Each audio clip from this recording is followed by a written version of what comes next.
ಮಾನ್ಯ ಅಧ್ಯಕ್ಷರೇ, ನಾನು 2-3 ನಿಮಿಷದಲ್ಲಿ ಮುಗಿಸ್ತೇನೆ. ನಿನ್ನೆ ಸದನದ ಒಬ್ಬರು ಸಚಿವರು ಹನಿ ಟ್ರ್ಯಾಪಿನ ಕುರಿತಂತೆ ಈ ಸದನದಲ್ಲಿ ಈ ವಿಷಯವನ್ನು ಉಲ್ಲೇಖ ಮಾಡಿದ್ದಾರೆ. ಬಹುಶಃ ನಮ್ಮ ಶಾಸನ ಸಭೆಯಲ್ಲಿ ಈ ರೀತಿಯಾದಂತಹ ಒಂದು ಘಟನೆ ಮೊದಲನೇ ಬಾರಿಗೆ ನಡೆದಿದೆ ಅಂತ ನಾನು ಅನ್ಕೊಳ್ತೇನೆ. ನಂಬಿಕೆ ವಿಶ್ವಾಸಕ್ಕೆ ಒಂದು ವಿಷಪ್ರಾಸನವನ್ನ ಮಾಡಿದಂತ ಘಟನೆ ಇದು. ನಿನ್ನೆಯಿಂದ ಇದು ಸದನದ ವಸ್ತು ಆಗಿದ್ರೂ ಕೂಡ ಕಳೆದ 1 ವಾರ 15 ದಿನಗಳಿಂದ ರಾಜ್ಯದ ಬೇರೆ ಬೇರೆ ಸುದ್ದಿವಾಹಿನಿಗಳಲ್ಲಿ ಸಾರ್ವಜನಿಕವಾಗಿ ಇದರ ಬಗ್ಗೆ ಚರ್ಚೆಗಳು ನಡೀತಾನೆ ಇತ್ತು. ಒಬ್ಬ ಸಚಿವ ಸಂಪುಟದ ಸದಸ್ಯ ಸದನದ ಒಳಗೆ ಬಂದು ನನ್ನ ಮೇಲೆ ಹನಿ ಟ್ರ್ಯಾಪ್ ಅನ್ನು ಮಾಡಲಾಗಿದೆ, ಅದು ಮಾಡ್ತಾ ಇದ್ದಾರೆ ಅಂತ ಹೇಳಿದ್ದಾರೆ. ಆ ಮನೆಯ ಸದಸ್ಯ ಅಫಿಷಿಯಲಿ ಟಿವಿಗೆ ಇಂಟರ್ವ್ಯೂ ಕೊಟ್ಟಿದ್ದಾರೆ, ನನ್ನ ಮೇಲೂ ಕೂಡ ಹನಿ ಟ್ರ್ಯಾಪ್ ಅನ್ನು ಮಾಡಲಿಕ್ಕೆ ಪ್ರಯತ್ನವನ್ನು ಮಾಡಿದ್ರು ಅಂತೇಳಿ ಆ ಮನೆಯ ಸದಸ್ಯನೂ ಕೂಡ ಒಬ್ರು ಹೇಳಿಕೆಯನ್ನು ಕೊಟ್ಟಿದ್ದಾರೆ, ನಿಮ್ಮದೇ ಪಾರ್ಟಿಯವರು. ಈ ರೀತಿ ಒಬ್ಬ ನಿಮ್ಮ ಸಚಿವ ಸಂಪುಟದ ಸದಸ್ಯರೊಬ್ರು ಹನಿ ಟ್ರ್ಯಾಪ್ನ ಫ್ಯಾಕ್ಟರಿ, ಸಿಡಿ ಫ್ಯಾಕ್ಟರಿ ರಾಜ್ಯದಲ್ಲಿ ನಡೀತಾ ಇದೆ ಅಂತ ಅಂದಾಗ್ಲೂ ಕೂಡ ಇದನ್ನ ಸರ್ಕಾರ ಗಂಭೀರವಾಗಿ ತೆಗೆದುಕೊಳ್ಳೋದಿಲ್ಲ ಅಂತಂದ್ರೆ, ನಾವೆಲ್ಲ ಒಂದು ಗೌರವವಾಗಿ ಶಾಸನ ಸಭೆಗೆ ಬಂದಂತವ್ರು. ಹನಿ ಟ್ರ್ಯಾಪಿಗೆ ಪಾರ್ಟಿನೂ ಇಲ್ಲ, ಜಾತಿನೂ ಇಲ್ಲ, ವ್ಯಕ್ತಿಯೂ ಇಲ್ಲ. ಹನಿ ಟ್ರ್ಯಾಪಿಗೆ ಕೇವಲ ಅಧಿಕಾರದ ದಾಹ ಅಷ್ಟೇ, ಬೇರೆ ಏನಿಲ್ಲ. ಇಂಥ ಪ್ರಸಂಗ ಯಾರ ಜೀವನದಲ್ಲೂ ಕೂಡ ಬರಬಾರ್ದು. ಇದರಲ್ಲಿ ಯಾರೇ ಆಗಿದ್ರು ಕೂಡ ಇದನ್ನ ನಿರ್ದಾಕ್ಷಿಣ್ಯವಾಗಿ ಒಂದು ಇತಿಶ್ರೀಯನ್ನು ಆಡಬೇಕಾಗಿರುವಂತದ್ದು ಮುಖ್ಯಮಂತ್ರಿಗಳ ಕರ್ತವ್ಯ ಇದೆ. ಆ ಹಿನ್ನೆಲೆಯಲ್ಲಿ ನಾನು ನಿಮ್ಮ ಹತ್ರ ಆಗ್ರಹ ಮಾಡೋದು, ಬಜೆಟ್ ಅನ್ನ ಪಾಸ್ ಮಾಡಿಕೊಡ್ಲಿಕ್ಕೆ, ನಿಮ್ಮ ಉತ್ತರ ಕೇಳಲಿಕ್ಕೆ ನಾವೆಲ್ಲರೂ ಉತ್ಸುಕರಾಗಿದ್ದೀವಿ, ಇದ್ರ ಬಗ್ಗೆ ಎರಡನೇ ಮಾತಿಲ್ಲ.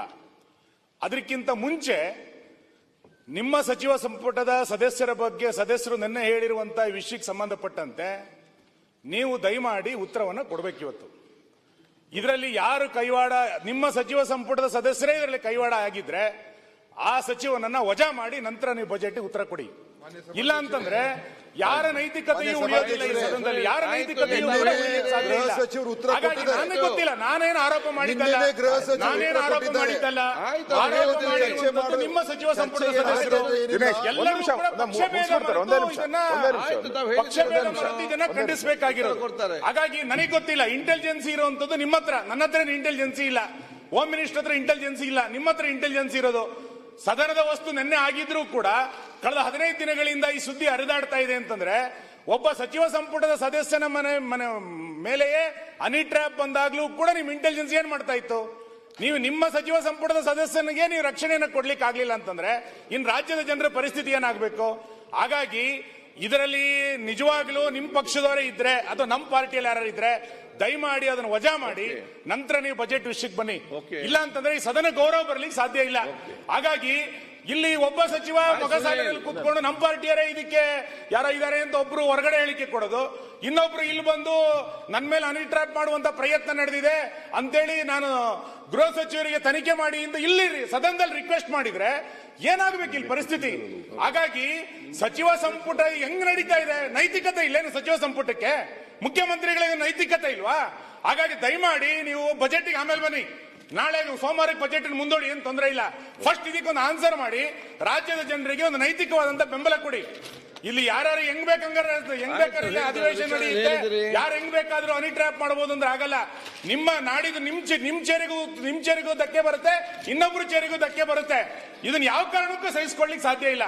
ಹಾಗಾಗಿ ನೀವು ದಯಮಾಡಿ ಮಾನ್ಯ ಮುಖ್ಯಮಂತ್ರಿಗಳೇ, ಈ ಸದನದಲ್ಲಿ ದೇಶಪಾಂಡೆ ಬಿಟ್ರೆ ನೀವೇ ಹಿರಿಯ ಸದಸ್ಯರು, ನಮಗೆಲ್ಲರಿಗೂ ಕೂಡ ಮಾರ್ಗದರ್ಶನ ಮಾಡಬೇಕು. ಈ ಸದನದ ನೈತಿಕತೆಯ ಮೌಲ್ಯವನ್ನ ಎತ್ತಿಡಿಬೇಕು ನೀವು ಇವತ್ತು. ಹಾಗಾಗಿ ನೀವು ಬಜೆಟಿನ ಬಗ್ಗೆ ಆನ್ಸರ್ ಅನ್ನು ಕೇಳಲಿಕ್ಕೆ ನಾವು ತಯಾರಿಲ್ಲ. ಈಗ ನೀವು ಅದಕ್ಕೆ ಉತ್ತರ ಕೊಟ್ಟು ನಂತರ ಇದಕ್ಕೆ ಬಜೆಟ್ ಬಂದ್ರೆ ನಾವು ಆ ಬಜೆಟ್ ಅನ್ನ ಪಾಸ್ ಮಾಡ್ಕೊಡ್ಲಿಕ್ಕೆ ನಮ್ದು ಏನು ವಿರೋಧ ಇಲ್ಲ, ನಾವು ಮಾಡ್ಕೊಡ್ತೀವಿ. ಆದ್ರೆ ಇದಕ್ಕೆ ಉತ್ತರ ಕೊಡಬೇಕು ಅಂತ ನಾನು ಆಗ್ರಹಿಸ್ತೇನೆ. ಸನ್ಮಾನ್ಯ ಅಧ್ಯಕ್ಷ, ಒಂದೇ ನಿಮಿಷ ವಿರೋಧ ಪಕ್ಷದವರು ಒಂದೇ ನಿಮಿಷ ನೋಡಿ, ಒಂದೇ ನಿಮಿಷ ಆಯ್ತು. ನಾನ್ ಮಾತಾಡಕ್ ಅಧಿಕಾರ ಇದೆ. ಏನು ರಾಜಣ್ಣ ಮಾತಾಡಕ್ ಅಧಿಕಾರ ಇದೆ. ರಾಜಣ್ಣ ಅವ್ರು ಹೇಳಿದ್ರು ಸಭಾಧ್ಯಕ್ಷರೇ ನೋಡಿ, ಅಧ್ಯಕ್ಷರೇ ಅಧ್ಯಕ್ಷರೇ ಸಚಿವರು ಉತ್ತರ ಕೊಟ್ಟಿದ್ದಾರೆ, ಇದ್ರ ತನಿಖೆ ಮಾಡ್ತೀವಿ. ದಿನೇಶ್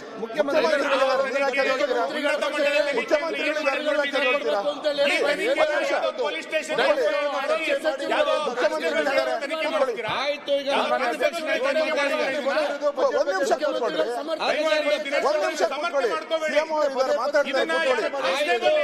ಪ್ರತಿಪಕ್ಷ ನಾಯಕರು ಮಾತಾಡ್ತಾರೆ. ಸನ್ಮಾನ್ಯ ಅಧ್ಯಕ್ಷರೇ, ಸನ್ಮಾನ್ಯ ಅಧ್ಯಕ್ಷರೇ, ಹೌದ್ರಿ, ಇದಕ್ಕೊಂದು ಇತಿಶ್ರೀ ಆಡ್ಬೇಕು. ಇದಕ್ಕೊಂದು ಕಂಟಿನ್ಯೂ ಮಾಡ್ತೀರಾ? ಇದಕ್ಕೆ ಇತಿಶ್ರೀ ಆಡೋದು ನಾವು ನೀವು ಅಂತಲ್ಲ, ಇದಕ್ಕೊಂದು ಇತಿಶ್ರೀ ಆಡಿ, ಇದಕ್ಕೊಂದು ಇತಿಶ್ರೀ ಆಡಿ. ಯಾರಿಗೆ ರಕ್ಷಣೆಗೆ ಬರಬೇಡ. ಉದ್ವೇಗ ಬೇಡ, ಯಾಕೆ ಉದ್ವೇಗ ಆಗ್ತಾ ಉಂಟು? ಒಂದೇ ನಿಮಿಷ. ಸನ್ಮಾನ್ಯ ಅಧ್ಯಕ್ಷರೇ, ನನಗೆ ಅವಕಾಶ ಕೊಟ್ಟಿದ್ದಾರೆ, ನನಗೆ ಅವಕಾಶ ಕೊಟ್ಟಿದ್ದಾರೆ. ಮಾತಾಡ್ತೀರಿ? ಚರ್ಚೆ ಮುಗಿದಿದೆ, ಉತ್ತರ ಕೊಟ್ಟಾಗಿದೆ. ಜ್ಞಾನೇಂದ್ರ, ಚರ್ಚೆ ಮಾಡೋ ಅವಶ್ಯಕತೆ ಇಲ್ಲ. ಒಂದು ನಿಮಿಷ ಅಧ್ಯಕ್ಷರೇ, ಇದು ನಿನ್ನೆ ಮಾತಾಡ್ತೀರಿ? ಯಾಕೆ ಮಾತಾಡ್ತೀರಿ? ಇವರು ನಿನ್ನೆ ಅಧ್ಯಕ್ಷರೇ, ನಿನ್ನೆ ಮುಖ್ಯಮಂತ್ರಿಗಳ ಒಂದು ಜವಾಬ್ದಾರಿ. ಒಂದು ನಿಮಿಷ. ಮುಖ್ಯಮಂತ್ರಿಗಳು ಈ ರಾಜ್ಯಕ್ಕೆ ಯಾವ ರೀತಿ ಮುಖ್ಯಮಂತ್ರಿಗಳು, ಅದೇ ರೀತಿ ಅವರು ಇಡೀ ಕ್ಯಾಬಿನೆಟ್ಗೆ ನಾನು ಕ್ಯಾಬಿನೆಟ್ ಸಚಿವನಾಗಿದ್ದೀನಿ, ಇಡೀ ಕ್ಯಾಬಿನೆಟ್ಗೆ ಅವರೇ ಹೆಡ್ ಮಾಸ್ಟರ್ ಇದ್ದಂಗೆ. ಆ ಕ್ಯಾಬಿನೆಟ್ ಇಲ್ಲಿರೋ ಅಂತ ಸಚಿವರ ಒಂದು ಜವಾಬ್ದಾರಿ ಮುಖ್ಯಮಂತ್ರಿಗಳ ಮೇಲೆ ಇರ್ತದೆ.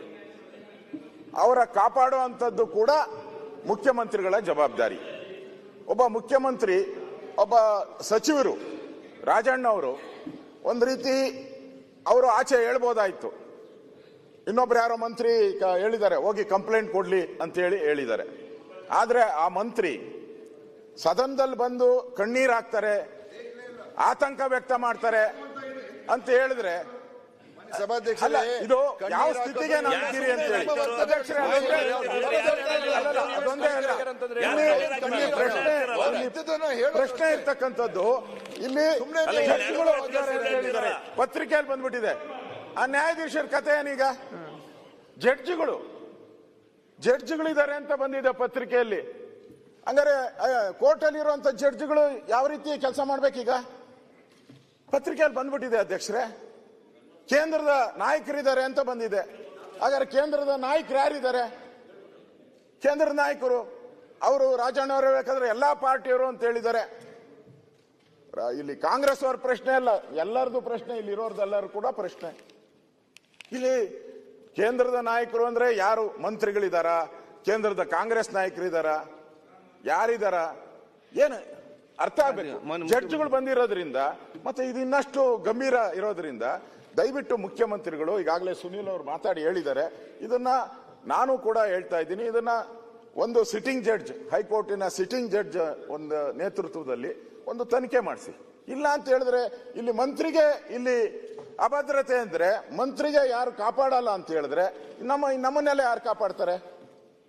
ಏನೋ ಮಂತ್ರಿ ಆಗಿರೋದಕ್ಕೆ ಅವ್ರು ಬಂದು ಧೈರ್ಯವಾಗಿ ಮುಖ್ಯಮಂತ್ರಿಗಳ ಕಚೇರಿಯಿಂದ ಬಂದು ಧೈರ್ಯವಾಗಿ ಇಲ್ಲಿ ಬಂದು ಹೇಳಿದ್ರು.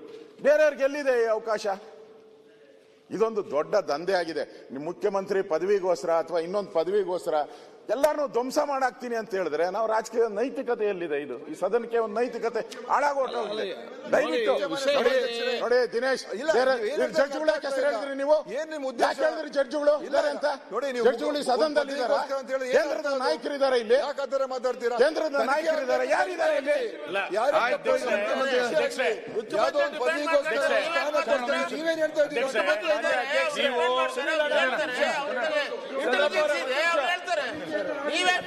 ಮುಖ್ಯಮಂತ್ರಿಗಳು ನಾನೇನ್ ಹೇಳಿದ್ರೆ ಈ ರೀತಿ ನೋಡಿ ಒಂದು ನಿಮಿಷ. ಈಗ ವಿರೋಧ ಪಕ್ಷ ನಾಯಕರು ಏನೇನೋ ಹೇಳ್ತಾರೆ. ಚಂದ್ರಪ್ಪ ಅವರೇ, ಮಂತ್ರಿ ಪದವಿಗೋಸ್ಕರ, ಪದವಿಗೋಸ್ಕರ ವಿರೋಧ ಪಕ್ಷ ನಾಯಕರಾಗಬೇಕು ಅಂತನೂ ಇರ್ಬೋದು, ಯಾರೋ ಗೊತ್ತು, ವಿರೋಧ ಪಕ್ಷ ನಾಯಕರಾಗಬೇಕು ಅಂತನೂ ಇರ್ಬೋದು. ನೋಡಿ, ಇವೆಲ್ಲ ಊಹೆಗೋಸ್ಕರ ಮಾತಾಡಬಾರ್ದು. ವಿಧಾನಸಭೆಯಲ್ಲಿ ಊಹೆಗಳ ಮೇಲೆ ಮಾತಾಡಬಾರ್ದು.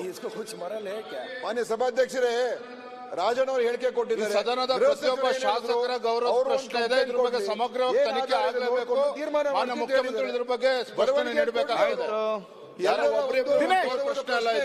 ಮುಖ್ಯಮಂತ್ರಿ ಹೇಳ್ಬೇಕು, ನೀವಲ್ಲ ಮಂತ್ರಿಗಳು ನೀವಲ್ಲ ಪ್ರಶ್ನೆ ಅಲ್ಲ. ಮುಖ್ಯಮಂತ್ರಿ ಹೇಳ್ಬೇಕು ಯಾಕಂದ್ರೆ ಒಬ್ಬ ಮಂತ್ರಿಗಾಗಿರೋದು ಮಂತ್ರಿಗಾಗಿರೋದು ಆಗಿದೆ ಅಂತಕ್ಕಂಥದ್ದನ್ನ ಹಾಗಾದ್ರೆ ಮಂತ್ರಿಗೆ ಭದ್ರತೆ ಬೇಡವಾ ಮಂತ್ರಿಗೆ ಭದ್ರತೆ ಬೇಡವಾ ಒಂದ್ ನಿಮಿಷ Unnecessary ಜಡ್ಜ್ಗಳನ್ನ ಯಾಕ್ ತಂದ್ರಿ ಇಲ್ಲಿ?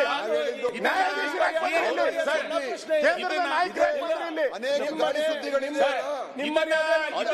ಸಮರ್ಥನೆ ಮಾಡಿಕೊಂಡ್ರೆ ಯಾರು ಸಮರ್ಥನೆ ಮಾಡ್ಲಿಲ್ಲ ಸಮರ್ಥನೆ ಮಾಡ್ತಾರೆ ಮುಖ್ಯ ನ್ಯಾಯಾಧೀಶರ ಮೇಲೆ ಕ್ರಮ ಅಲಿಗೇಷನ್ ಮಾಡ್ತಿರೋದಲ್ಲ. ಸಮರ್ಥನೆ ಯಾರು ಕೂಡ ಮಾಡ್ಲಿಲ್ಲ ನಾನು ಹೇಳ್ತಾ ಇದ್ದೇನೆ ಅಂತ ಕೇಳಿದ್ರೆ ಈ ಸದನದ ಗಾಂಭೀರ್ಯತೆ ಹೆಂಗ್ ನಡೆದಿದೆ ಅಂತ ಎಚ್ ಕೆ ಪಾಲ್ಟ್ರು ನಮ್ಗಿಂತ ಚೆನ್ನಾಗಿ ಹೇಳ್ಬಲ್ರು. ಹಿಂದೆ ಇಲ್ಲಿ ಯಾರೋ ಒಬ್ರು ಅಶ್ಲೀಲ ವಿಡಿಯೋ ನೋಡಿದ್ರು ಅನ್ನೋ ಕಾರಣಕ್ಕೆ ಸದನದ ಹೊರಗಾಗ್ತಂತ ಘಟನೆ ಈ ಪೀಠದಿಂದ ಆರ್ಡರ್ ಬಂದಿತ್ತು. ಒಬ್ಬ ಸದನದ ಸಚಿವ ನನ್ನ ಮೇಲೆ ಹನಿ ಟ್ರ್ಯಾಪ್ ಆಗ್ತಿದೆ ಅಂತ ಹೇಳಿದಾಗ್ಲೂ ಕೂಡ ನಿಮ್ ಇಂಟೆಲಿಜೆನ್ಸ್ ಏನ್ ಮಾಡ್ತಿತ್ತಾಗಾರೆ? ಮುಖ್ಯಮಂತ್ರಿಗಳಿಂದಾನೆ ಉತ್ತರ ನಿರೀಕ್ಷೆ ಮಾಡಿದೆ, ಬೇರೆ ಯಾರು? ಆಯ್ತು ನೀವು ಸಮಾಧಾನ ಅದು ಯಾರ ಮೇಲೆ? ಯಾವ intelligence ಸಚಿವ ಸಂಪುಟದ ಸದಸ್ಯರ ಮೇಲೆ ಅಲ್ಲ, ಹೇಳಿದ್ರಲ್ಲ ಈಗ. ಏನ್ ಮಾಡಕ್ ಹೊರಟಿದ್ದೀರಿ ನೀವು? ಆಯ್ತು ಮುಖ್ಯಮಂತ್ರಿ ಮಾತಾಡ್ತಾರೆ ದಯಮಾಡಿ ನೀವು ನಾನು ಮುಖ್ಯಮಂತ್ರಿಗಳ ಬಜೆಟ್ ಉತ್ತರಕ್ಕಿಂತ ಮುಂಚೆ ಇದಕ್ಕೆ ಉತ್ತರ ಕೊಡಬೇಕು ಅಂತ ಮಾಡಿ. ನೀವೇ ಉತ್ತರ ಕೊಡ್ಬೇಕು, ಇನ್ಯಾರು ಉತ್ತರ ಕೊಡ್ತಾರೆ ಇದಕ್ಕೆ? ನಿಮ್ದೇ ಜವಾಬ್ದಾರಿ. ನೀವು ನಿಮ್ಮ ಸಚಿವ ಸಂಪುಟವನ್ನು ಕಾಪಾಡಿಕೊಳ್ಬೇಕು, ರಾಜ್ಯಕ್ಕೂ ಕೂಡ ಒಳ್ಳೆಯ ಸಂದೇಶ ಕೊಡಬೇಕು. ಇದಕ್ಕಿಂತ ಮೌಲ್ಯ ಆಯ್ತು, ಹೇಳಿದಾನೆ ಹೇಳ್ದಾಗ್ತದೆ ಸುನೀಲ್.